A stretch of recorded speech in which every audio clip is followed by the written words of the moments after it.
This is a tale of struggle. This is a tale of failure. This is a tale of perseverance. This is a tomato knife. This knife is made of the best stainless steel. It's even written on it. It has been in the family for several generations, by which I mean 3. This fine blade grants a bonus of +1 in a fight against wet fruits, and its handle needs to be remade. If I pull here gently, I can take it out. Oh. Anyways, if I want to model that, I'll need an element of scale. Behold, an exhaustive view of my metrologic capabilities. We are now in Inkscape, where we will trace the outline of the blade and try to make a model out of it. I have imported the last frame and modify a bit the colours so we can actually see something. Now I have not designed this knife, but if I had, I would have used round holes, and here I measure their diameter, which is about 3 millimeters. Then I place rounds around each hole and proceeds to trace the contour of the shape of the blade. Let's include the stainless steel mention. I feel it has deserved it.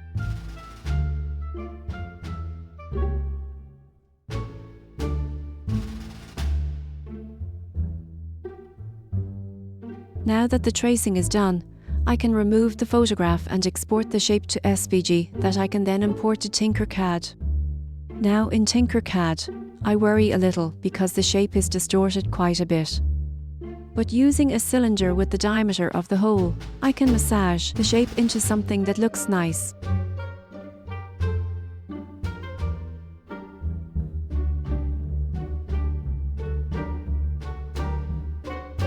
Let's give it a 2 millimeters thickness for a start that feels right with respect to the blade.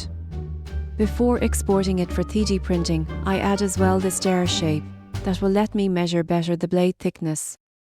I remove small part of the thickness in 0.25 millimeters increments. When I can't feel the step, I can calculate the actual blade thickness from the 2 millimeters. And here it is out of the 3D printer.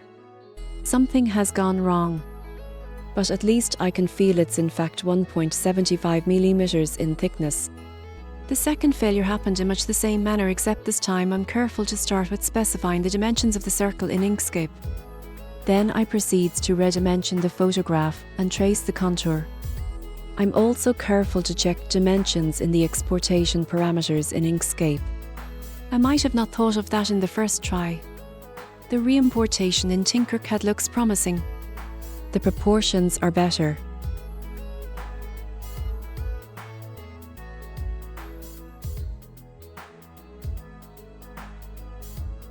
But the truth is in the 3D print.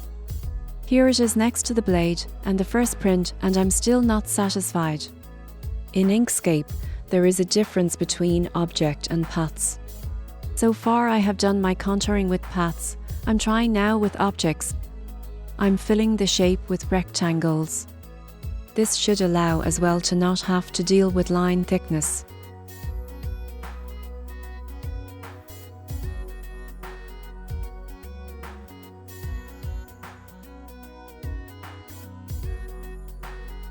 There are difficulties in exporting the shape, but by playing with negative shapes, it is very possible. I'm not even printing that. At this point I feel I'm going nuts. So here are nuts.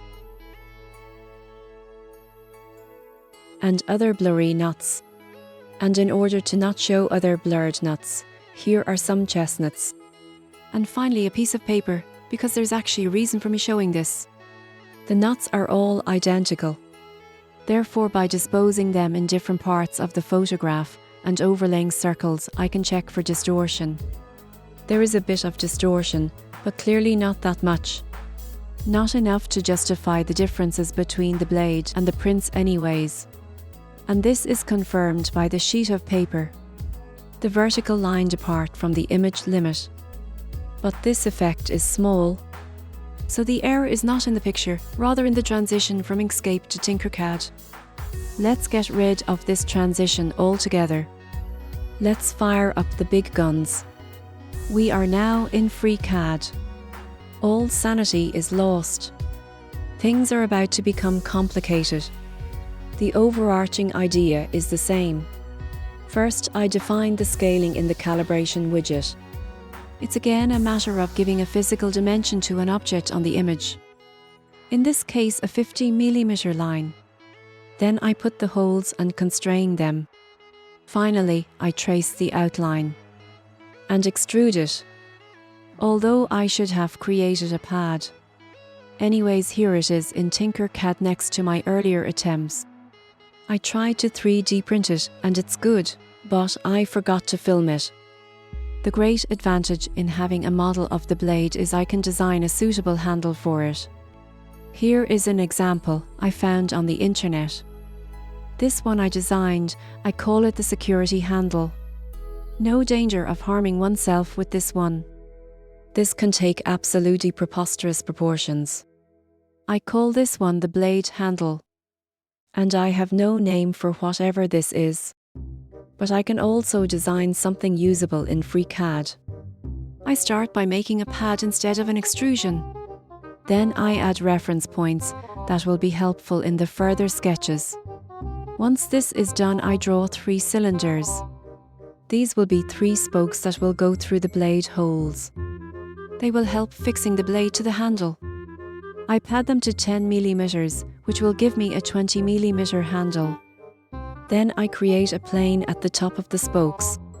On this plane, I create recesses in which I will be able to glue the spokes. 1.5mm deep. That looks about good. Apart from the thickness of the blade, I have a negative shape that I will be able to cut out of the handle. Though time to design the handle itself. Finally, I'll go for a basic rectangular shape with 2 circular indentations. At that point, I have nothing to guide me save for what looks good. I remove the parts of the circle that I don't want and pad it to make it a volume. Then I select all the edges and add a roundover for more comfort. I come back to modify the sketch iteratively until I'm happy with it. Then I can cut the blade shape out of the handle. And it's ready for 3D printing. I printed this time in ASA for improved water resistance. But I have this filament in black. So I'm holding a light for us to see better. There are a couple of imperfections because this is a difficult material to print. And my skill is likely an issue too. But the blade fits perfectly. I quickly designed the through spokes and some caps, nothing complicated here. I sanded the handle and smoothed it with acetone. I also cleaned the blade. Then it was time to glue it.